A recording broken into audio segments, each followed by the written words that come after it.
When I was in my teenage years into early adulthood, I always dreaded going to family parties. Maybe some of you can relate, like every 3-6 months, Easter, Christmas, I would get together. And my aunts and uncles would always ask questions like, so what university are you going to? You know, what are you passionate about? What are you going to be studying? You know, it's so important that you guys know this, the typical questions, right? Get a good job, go to school, make a good income. That paralyzed me. And maybe some of you can relate. I didn't realize it at the time, but those questions really paralyzed me. And I made a decision at that point in my life.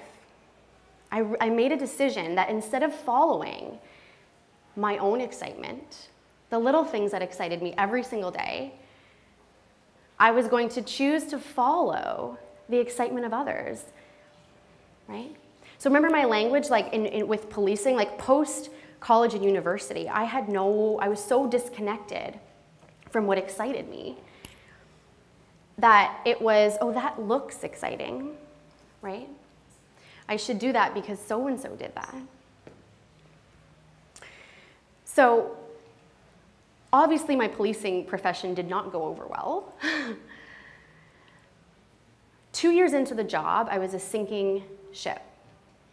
Anxiety, bouts of depression, I gained weight. And when you look on the outside looking in, right, when we see this image of a police officer, it's like somebody who gives back, live to give, the title of my talk. But I had this sort of awareness one day. I remember coming into work and thinking, what am I doing? And maybe some of you can relate. I am not giving. I'm actually putting more fear, more chaos, more crazy crap into the world. The rookies I was training, I was so rude to. The people I was pulling over, I'm so sorry.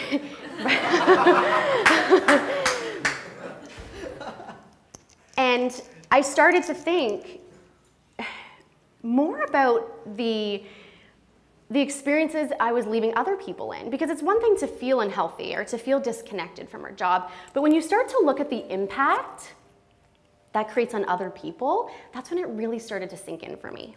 So this idea of living to give really wasn't anywhere in my stratosphere because I really wasn't taking care of myself and just honoring the simplicity of what excites me. And so clearly I quit the police force. I had what I call a sort of divine meltdown one day when I got into work, and I knew I had to make a decision.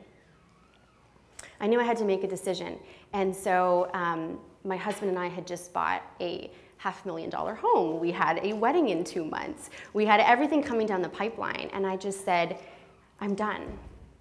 I'm done. And it was really the day that my life started. I didn't know the how.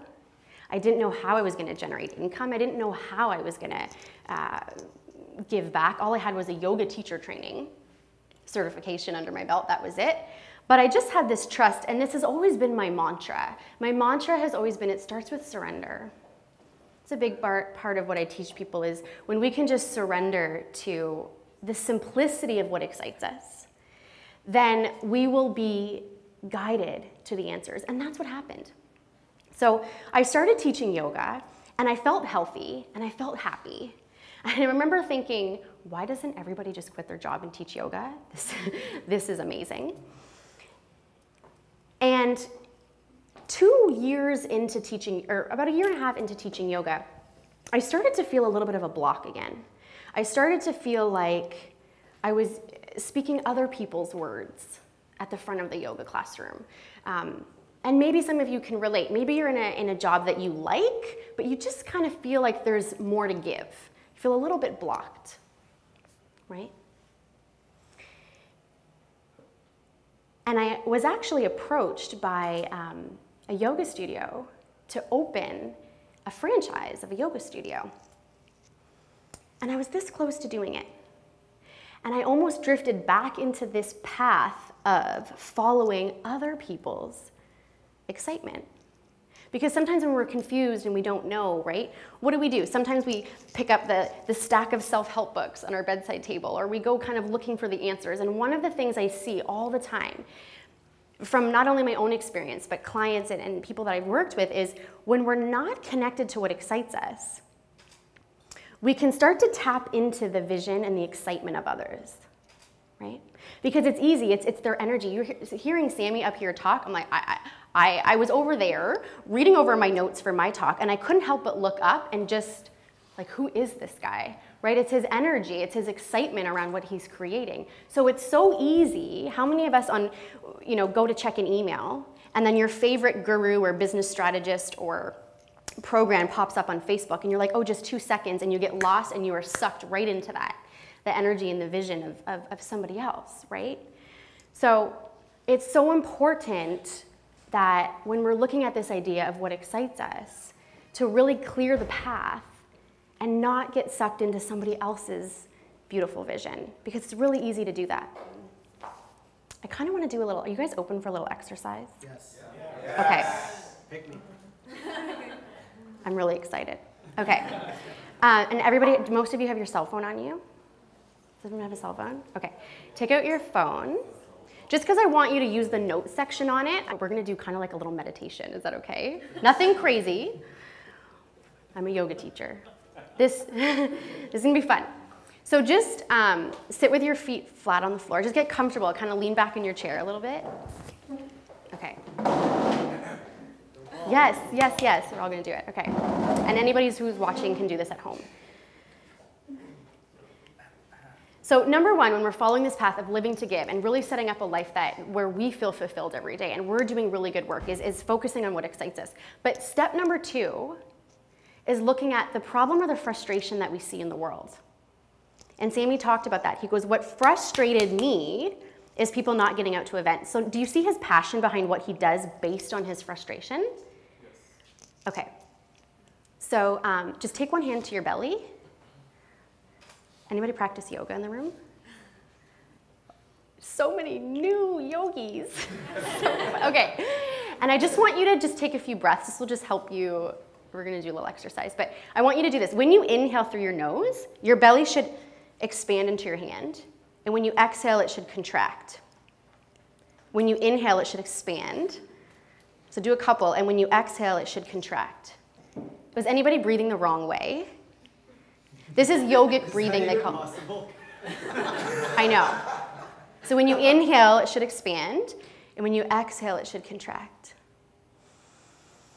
Does it feel funny? Okay, so just kind of relax into that. Okay, good. And just close your eyes. Close your eyes. We're going to do this together.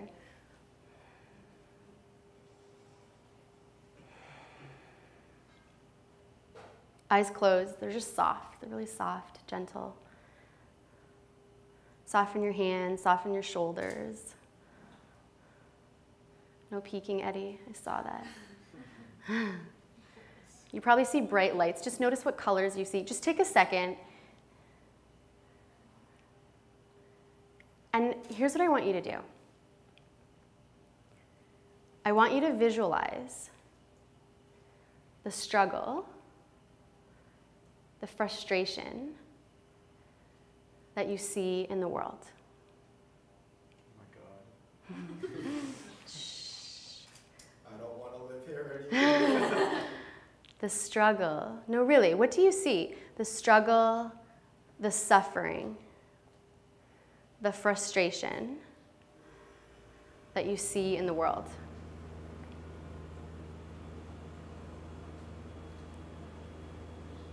Who do you see? Is it a group of people? Is it one person? What is the frustration that you see? Remember my little mantra. It starts with surrender. You guys are serious about this? Live to give?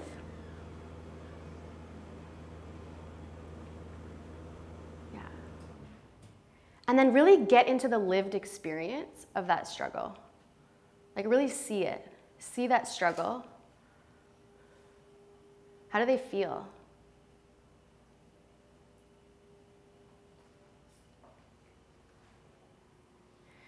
How do they feel? And then open your eyes and just write down in the note section of your phone, what did you see? And how do they feel? What's missing in their life? What's the struggle? What's the frustration?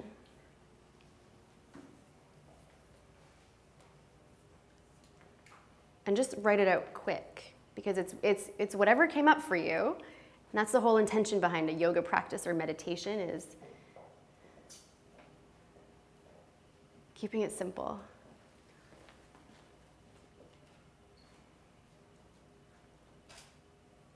Okay, got it? And then put your phone back down on your lap or whatever was working. And then close your eyes again. I'll do it with you. Take your hand back to your belly.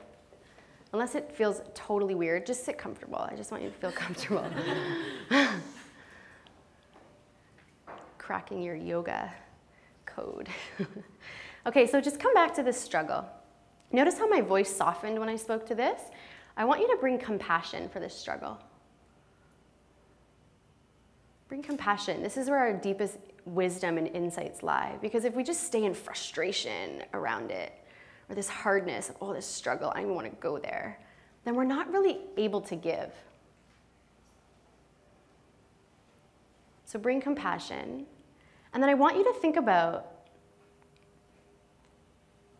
the one shift in perspective, the one insight, the one piece of wisdom that you could offer this struggle, the people dealing with this struggle. What would you tell them?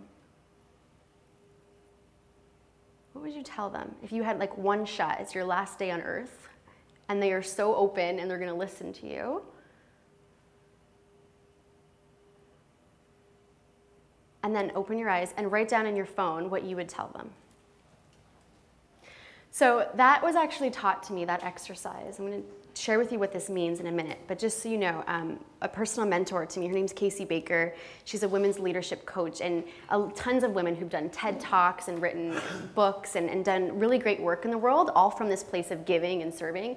That is an exercise that she leads, and many different visionaries, influencers, coaches will lead people through. You don't have to be a yogi to do an exercise like that, but it's so powerful.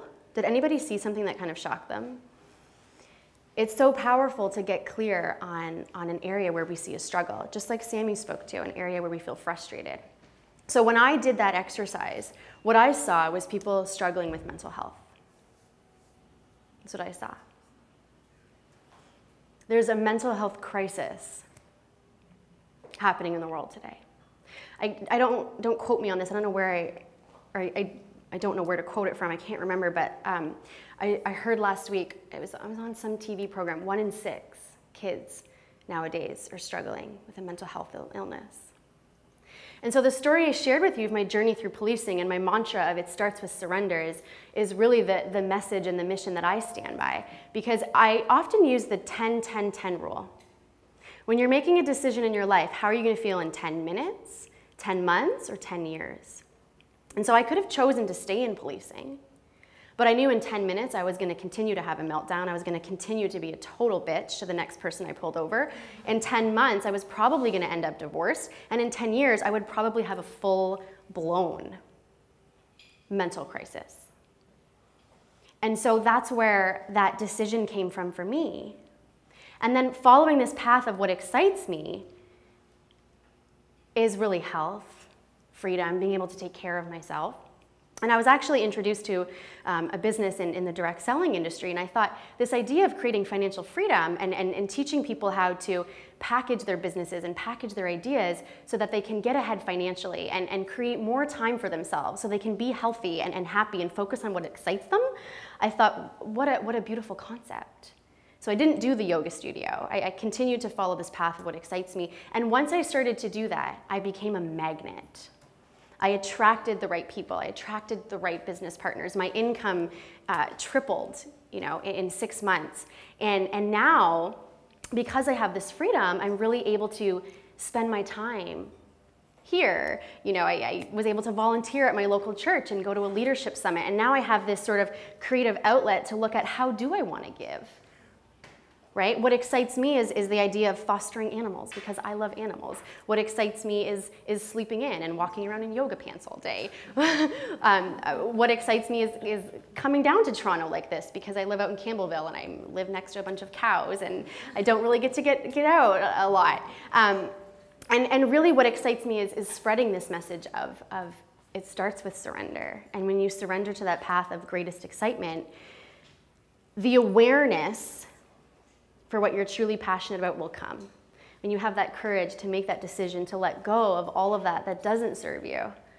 It's kind of like that Oprah quote. She says, when you follow your passions, when you follow what you're excited about, then you will find your purpose. So I hope that my story has inspired you, especially as 2014 comes to a close and we start to prep for 2015, to really look at that simplicity of what excites you and following the path of greatest excitement as you set new goals and new intentions. So thank you. What a wonderful talk by Ms. Geralyn Powers. Wonderful, wonderful, wonderful. Well, firstly, I enjoyed your talk. I think it was amazing. Secondly, you said you were a cop. Yeah. Talk about a story when you pulled someone over, that most favorite, that iconic moment. What's that one thing you've ever said to someone that you know that pissed him off super, super much? You know, it's funny you say that because those moments in policing don't really stand out. It's the traumatic moments, mostly the moments where you are super scared. Like if I pulled over a car where I know there are 4 gang members in there, I remember that. You remember those moments, like my very first call going into a break and enter and I'm first on the scene and I gotta go in there and it's pitch black and you don't know if someone's gonna, that I remember. So to answer your question, I don't remember like specific wording and things like that, but you remember the chaos, right? You remember the fear.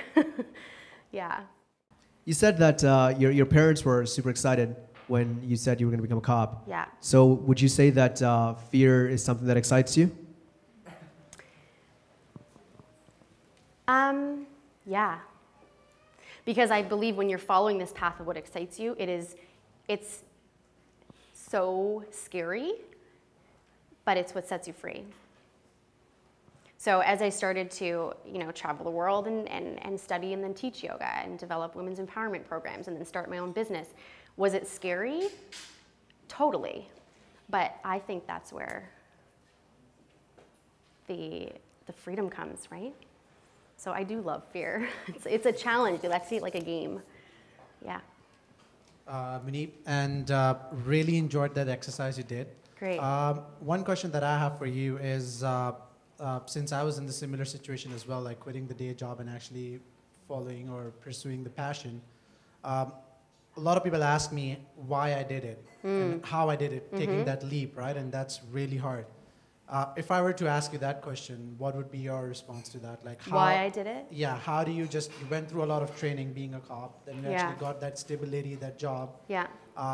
But all of a sudden like this, you just quit the job and then you don't really know what the future is. Right. To take that leap. What compels you to take that? So what I spoke to around mental health, to be honest, I noticed my health drifting. I noticed myself feeling anxious. I noticed myself not sleeping. And I just started to think about, what is this going to look like in my marriage? How is this? I would love to have a large family. So how is this going to show up? My energy, and if I am, if my health is declining over the years and if I'm turning into this crazy cop, what is that going to look like for my children? So I always look at, what are the costs if I don't do this?